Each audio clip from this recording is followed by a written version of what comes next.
آپ کو پتہ ہے صحیح بخاری میں موجود ہے، عروہ ابن زبیر حضرت ابوبکر کا نواسہ کہتا ہے کہ میں نے عبداللہ بن عمر بن عاص سے پوچھا کہ نبی اسلام پہ جو کافروں نے مصیبتیں ڈھائی تھی ان میں سے کوئی مشکل وقت ہمیں بتائیں۔ احد کا وقت تو سب کو پتہ ہے، تو ان کا مجھے وہ وقت یاد ہے کہ مکے کا دور تھا، تو عقبہ ابن ابی معیط جس نے ایک دفعہ نبی اسلام کے صحیح بخاری مسلم میں آتا ہے کہ کندھے پہ اوجڑی لا کے اونٹ کی رکھتی تھی، پھر سیدہ فاطمہ آئی انہوں نے ہٹائی، اس نے نبی اسلام کے گردن میں ایک دفعہ چادر ڈالی، صحیح بخاری میں آتا ہے، اور اتنی زور سے کھینچی گلا دبایا، قریب تھا کہ آپ کی مبارک آنکھیں باہر نکلا، تو اتنے میں سیدنا ابوبکر صدیق وہاں آئے اور انہوں نے اس کو مار کے ہٹایا اور قرآن کی وہ آیت پڑھی، کیا تم ایک شخص کو صرف اس لیے مار دینا چاہتے ہو کہ وہ کہتا ہے کہ میرا رب اللہ ہے؟ اور پھر اس کے بعد جو حضرت بکر کی پٹائی ہوئی وہ الگ چیز ہے، لیکن وہ اس لیول کے اوپر اپنی جان نثار کرنے کے لیے تیار ہو جاتے تھے۔ غزوہ احد کے موقع پر صحیح بخاری میں آتا ہے کہ 12 بندے صرف نبی صلی اللہ علیہ وسلم کے ساتھ رہ گئے تھے 700 میں سے، اور ان 12 میں حضرت ابوبکر بھی شامل تھے، حضرت علی بھی تھے، حضرت عمر بھی تھے۔ اس وقت بھی کمٹمنٹ آپ دیکھ لیں، پیچھے نہیں بالکل ہٹے، ہر موقع پہ جہاں پہ قربانی کا موقع آیا پوری کمٹمنٹ کے ساتھ نبی صلی اللہ علیہ وآلہ وسلم کا ساتھ۔ حضرت عمر بن عاص کہتے ہیں بخاری اور مسلم دونوں میں، نبی علیہ السلام نے مجھے ایک لشکر روانہ کیا تو اس لشکر کا امیر بنایا، تو مجھے یہ زوم ہوا کہ میں حضور کا بڑا لاڈلا ہوں، تو میں نے کہا یا رسول اللہ صلی اللہ علیہ وسلم آپ کو لوگوں میں سب سے بڑھ کے محبوب کون ہے؟ تو فرمایا عائشہ سلام اللہ علیہ۔ تو میں نے کہا یا رسول اللہ میں مردوں میں پوچھ رہا ہوں، تو کہا اس کا باپ ابوبکر۔ پوچھا اس کے بعد، کہا عمر، اور پھر کہتے ہیں میں حضور سے پوچھتا گیا، آپ نام لیتے کہ میرا نام کوئی نہیں لیا، پھر میں خاموش ہو گیا کہیں میں ان بندوں میں شامل ہی نہ ہوں۔ صحیح بخاری میں آتا ہے عبداللہ بن عمر رضی اللہ تعالیٰ عنہ کہتے ہیں کہ ہم نبی اسلام کی موجودگی میں یہ کہا کرتے تھے کہ رسول اللہ صلی اللہ علیہ وآلہ وسلم کے بعد سب سے افضل ابوبکر ہے، اور پھر عمر ہے، اور پھر عثمان ہے، اور اس کے بعد ہم صحابہ میں تفریق نہیں کیا کرتے تھے کہ کون کس سے اوپر ہے، ان تینوں میں۔ لیکن یہاں پہ میں ایک ٹیکنیکل مسئلہ آپ کو بتا دوں کہ جب کبھی بھی صحابہ میں فضیلت کی بات ہو رہی ہوتی ہے نا تو وہ ایکسکلوڈنگ اہل بیت ہوتا ہے، کیونکہ صحابہ کرام بھی اہل بیت کو ایک الگ سے آئیڈینٹی تصور کرتے تھے، اور محدثین بھی، ورنہ تو ظاہر ہے کہ صحیح بخاری میں ہے، مسلم میں بھی، کہ فاطمہ میرے جگر کا ٹکڑا ہے، جس نے فاطمہ کو تکلیف دی اس نے مجھے تکلیف دی۔ سیدنا ابوبکر بھی کبھی یہ جرت نہیں کریں گے کہ کہیں کہ میں رسول اللہ کو فاطمہ سے بڑھ کے محبوب ہوں، کبھی بھی نہیں جرت کریں گے۔ اس کے الٹ آپ کو حدیث بخاری مسلم میں مل جائیں گی، اور ٹاپک الگ ہے۔ میں ایک آپ کو ایک شرعی مسئلہ سمجھا رہا ہوں، محدثین کے ہاں، صحابہ کے ہاں، جب کبھی بھی صحابہ کی فضیلت کی بات ہو رہی ہوتی ہے تو وہ ادر دین اہل بیت ہوتا ہے، یعنی اگر یہ فضیلت کی بات ہو رہی ہے تو اس میں حضرت فاطمہ، حسن و حسین، حضرت علی شامل نہیں ہے، وہ ہاں وہ الگ سے ہے، وہ کیٹیگری الگ ہے، وہ اہل بیت کی کیٹیگری میں فال کرتی ہے، اور یہ اہل بیت کی کیٹیگری اتنی اسٹرانگ ہے، آپ حدیث کی کتابوں میں دیکھیں گے کہ صحابہ کرام کے فضائل پہ چیپٹر الگ ہے، اہل بیت پہ الگ ہے، اور امہات المومنین پہ الگ ہے۔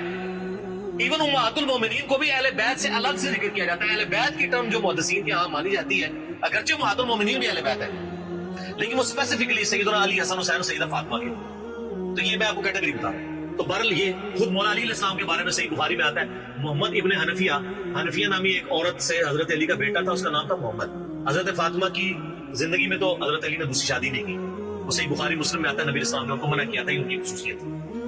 بعد میں انہوں نے کچھ شادیاں کی، اس سے بھی اولاد ہوئی، جس میں حضرت سیدہ حنفیہ نامی ایک عورت تھی، ان سے ایک بیٹا تھا محمد ابن حنفیہ۔ صحیح بخاری میں آتا ہے حضرت ابوبکر کے فضائل کے چیپٹر میں کہ محمد ابن حنفیہ کہتا ہے کہ میں نے اپنے والد علی ابن ابی طالب سے پوچھا، ابا جان بتائیں رسول اللہ کے بعد اس امت میں سب سے افضل کون ہے؟ تو انہوں نے کہا ابوبکر۔ تو میں نے پوچھا اس کے بعد؟ فرمایا عمر۔ اور ان کا میں تیسری دفعہ میں نے سوچا کہ میں اگر پوچھا تو یہ عثمان کا نام لیں گے، تو میں نے کہا اس کے بعد تو آپ کا ہی نمبر ہوگا، لیکن وہ تو علی تھے نا، تو انہوں نے کہا کہ میں تو عام مسلمانوں میں سے ایک ہوں۔ وَمَنْ أَحْسَنُ قَوْلًا مِّمَّنْ دَعَا إِلَى اللَّهِ وَعَمِلَ صَالِحًا وَقَالَ إِنَّنِي مِنَ الْمُسْلِمِينَ۔ اس سے بڑھ کر کس کی بات ہو سکتی ہے جو لوگوں کو اللہ کی طرف بلائے، خود بھی نیک اعمال کرے، اور پھر بھی کہ میں عام مسلمانوں سے مسلمان ہوں، میں بھی مسلمان ہی ہوں، بہت بڑا پیر فقیر یا کوئی اپنے آپ کو ایکسٹراڈنری نہ ماننا شروع کر۔ اس حدیث میں بھی سیدنا ابوبکر صدیق رضی اللہ تعالیٰ کی فضیلت کو خود مولا علی نے بیان کی۔ پھر بخاری مسلم میں جو حدیث ہے سقیفہ بنی ساعدہ والی، جو اختلاف ہوا تھا، اس میں آپ کو پتا سیدنا علی نے بیعت نہیں کی تھی حضرت ابوبکر کی 6 مہینے تک، بخاری مسلم دونوں میں آتا ہے. پھر سیدہ فاطمہ بیمار ہوگی، ان کی تیمارداری کرتے رہے. پھر سیدہ فاطمہ فوت ہوگی. بخاری مسلم کے الفاظ ہیں، حضرت علی نے حضرت فاطمہ کی وفات کے بعد دیکھا کہ لوگوں کا رجحان ان سے کم ہونا شروع ہو گیا. جب تک حضرت فاطمہ زندہ تھی تو ظاہر نبی اسلام کا ایک وہ معاملہ تھا. تو پھر انہوں نے حضرت ابوبکر کو پیغام بھیجا کہ آپ میرے گھر آئیں اور اپنے ساتھ کسی کو نہیں لے کے آنا. اس حدیث کو روایت سیدہ عائشہ کر رہی ہے اور حدیث بخاری میں بھی ہے، مسلم میں بھی. اور اما عائشہ کہتی ہے کہ سیدنا علی کی خواہش تھی کہ حضرت عمر نہ جائے کیونکہ ان کے مزاج میں حضرت تیزی تھی. تو حضرت ابوبکر حضرت علی کے گھر جانے لگے تو حضرت عمر نے روک لیا. ان کا آپ کو میں اکیلے نہیں جانے دوں. ہائے ہائے، ابوبکر تو پھر ابوبکر ہے نا. انہوں نے کہا اللہ کی قسم نبی کے گھر والوں سے ہمیں کوئی شرم کی امید نہیں ہے. ان کو تھا کہ بلا کے ایجنسیوں کے ہاتھوں گرفتاری نہ کروا دے. آج کے دور میں بات کر تو حضرت بکر اکیلے گئے. سیدنا علی نے حضرت بکر سے کہا کہ اللہ نے جو آپ کو ہم پہ فضیلت دی ہے اس امر خلافت، ہمیں آپ سے کوئی حسد نہیں، لیکن نبی الاسلام کی قربت کے ناطے اور آپ کے اہل بیت ہونے کے ناطے ہم یہ سمجھتے ہیں کہ ہمیں اس مشورے میں شامل کرنا چاہیے تھا. تو سیدنا بکر نے رونا شروع کر. اور رونے کا مطلب یہ تھا کہ انہوں نے اس چیز کو ایکسپٹ کیا کہ یہ ٹیکنیکلی مسئلہ مس ہینڈل ہوا. لیکن وہ کیوں ہوا وہ میں نے پورا 3 گھنٹے کا لیکچر ریکارڈ کروایا. مسئلہ 55B، وصی رسول کون ہے اور حدیث قرطاس کا تحقیقی جائزہ. جب رونا شروع کیا تو سیدنا علی نے کہا کہ بس اب میں آپ کی اعلانیہ بیعت کروں. یہ ہے للہیت. ورنہ وہ کہتے کہ ابوبکر میں بیعت کرتا ہوں باہر جا کے بتا دینا. یہ کام ہوتا تو اکڑ والا ہوتا، لیکن وہ تو علی تھے. اکڑ تو دور دور تک نہیں تھی، زہد تھا، عاجزی تھی، اللہ کا تعارف تھا. کہا میں اعلانیہ بیعت کروں گا آپ کی. آج کے ہوتے تو کہتے نہیں باہر جا کے آپ بتا دیں، میں ایک ٹویٹ کر دوں گا پیچھے سے کہ بس ہو گئی ہے بار آپس میں. ظہر کے وقت بخاری مسلم کے الفاظ ہیں، سیدنا ابوبکر نماز کے بعد ممبر پہ چڑھے اور حضرت علی کے فضائل بیان کیے اور پھر بیان کیا کہ ان کے بیعت نہ کرنے کی وجہ کیا تھی. اور پھر ممبر سے نیچے اتر آئے. پھر حضرت علی ممبر پہ چڑھے اور حضرت ابوبکر کے فضائل بیان کیے اور اپنے بیعت نہ کرنے کی وجوہات بتائی اور پھر اعلانیہ بیعت کی.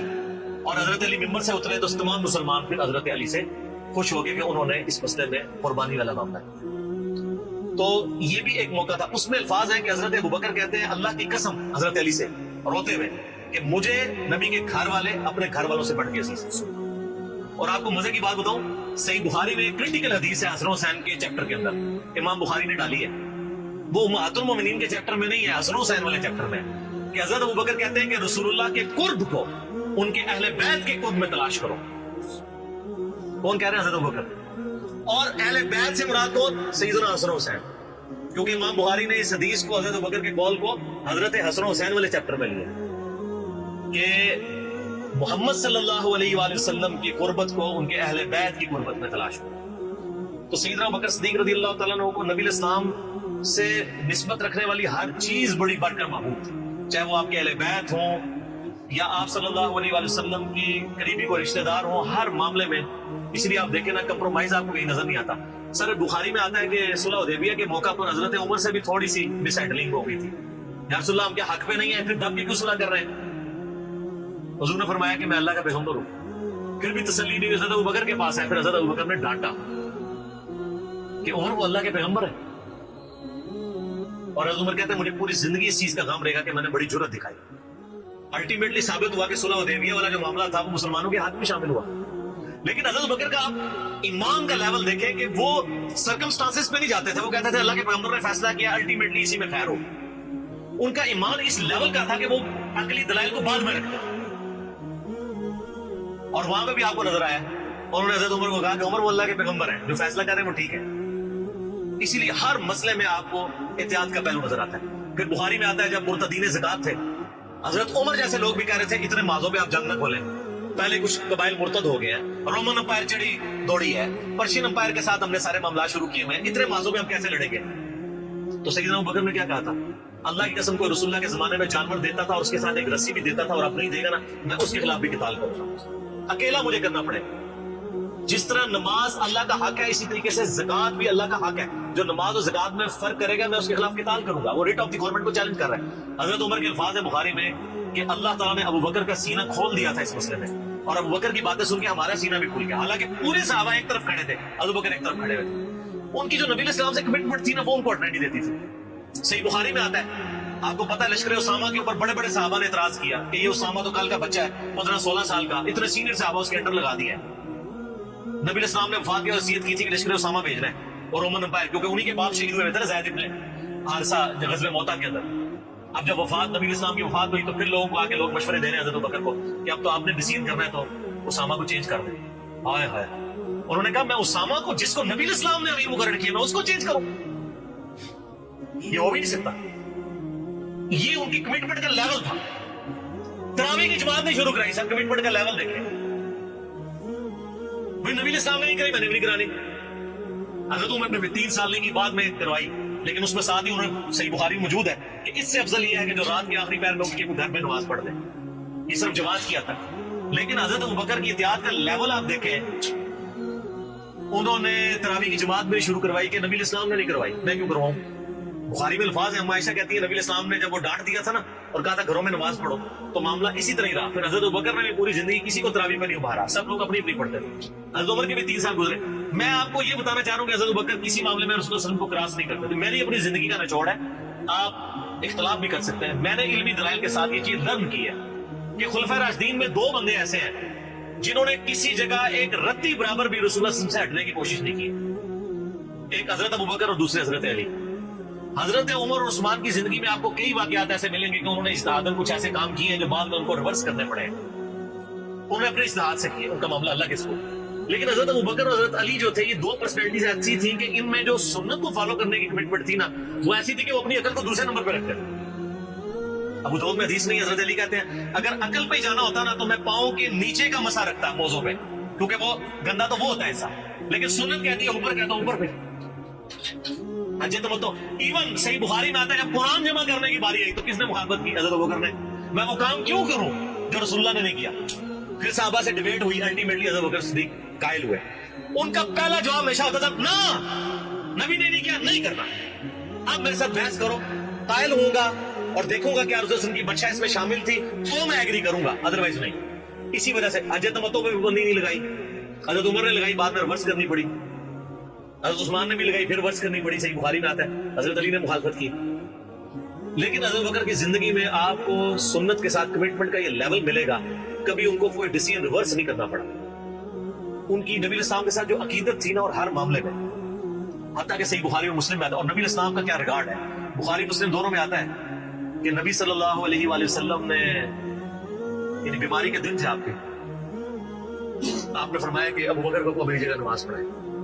تو حضرت عائشہ کہتی ہیں کہ میں نے کہا یا رسول اللہ صلی اللہ علیہ وسلم, میرے باپ جو ہے رقیق القلب ہے, آپ کی جگہ مصلی پہ کھڑے ہوں گے نا تو وہ برداشت نہیں کر سکیں گے کہ یہ دن بھی دیکھنا پڑا کہ اللہ کے نبی مصلی پہ نہیں آئے اور میں ان کی جگہ کھڑا ہوں, تو نماز نہیں پڑھا پائیں گے.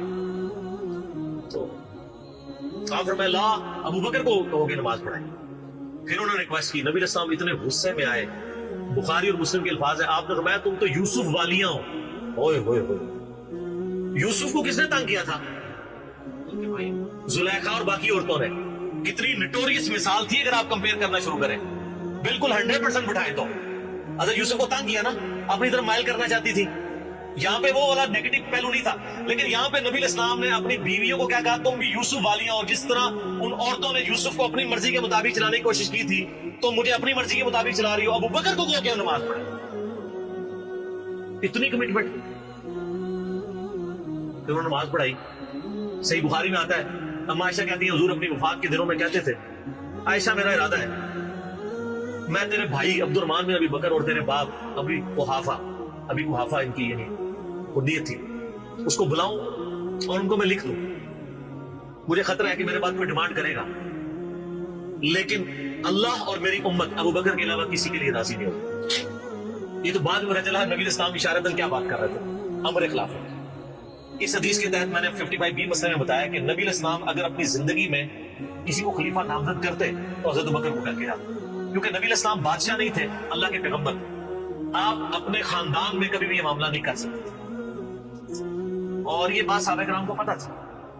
لیکن جب اللہ نے آپ کو گارنٹی دی کہ اللہ اور میری امت ابو بکر کے علاوہ کسی پر راضی نہیں ہوگی, تو پھر نبی علیہ السلام نے اس مسئلے کو ان اٹینڈڈ چھوڑ دیا.